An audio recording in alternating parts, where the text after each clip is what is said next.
Nearly 2 years after the worst attack on the U.S. Capitol in 2 centuries, U.S. lawmakers have released their final report on the events of that day, documenting allegations former President Donald Trump actively encouraged the insurrection.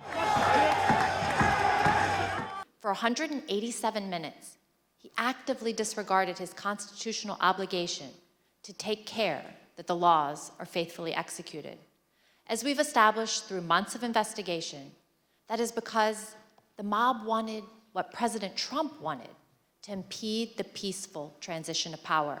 The report contains previously unreleased testimony and documents. For the public writ large to really be able to go back to this record and view it, in very similar ways that we discuss the report by the 9/11 Commission, right? It's a piece of history. It's a historical record that is meant to preserve as closely as possible the facts of that day. Based on the evidence gathered, the committee has referred Trump to the U.S. Department of Justice on multiple criminal charges, the first time that has happened in American history. One of the core principles of the American democratic system that has made it as stable as it is that the new president and the government that the new president operates does not generally go after the former president. And so the idea that you would try to prosecute a former president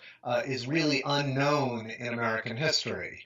And the fact that this has gone forward really demonstrates how extreme former President Trump's actions were. Trump has criticized the committee throughout its investigation and said Monday the referrals strengthen him.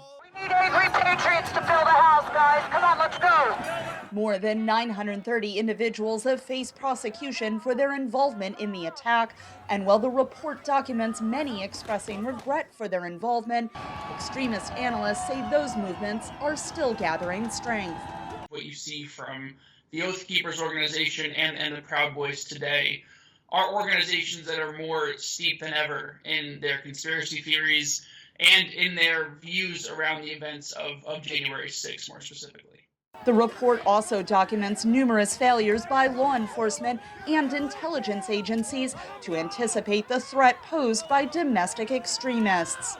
We have a much greater risk that domestic terrorists, people who really do want to overthrow the American political system, exist in large numbers in the United States. And they don't accept the rule of law, they don't accept facts, they don't accept election results, and they're willing to take up arms against the United States. The release of the report marks the conclusion of the committee's work.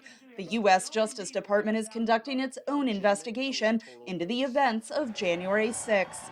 That will likely influence the decision on whether to pursue charges against Trump. Catherine Gibson, VOA News, Washington.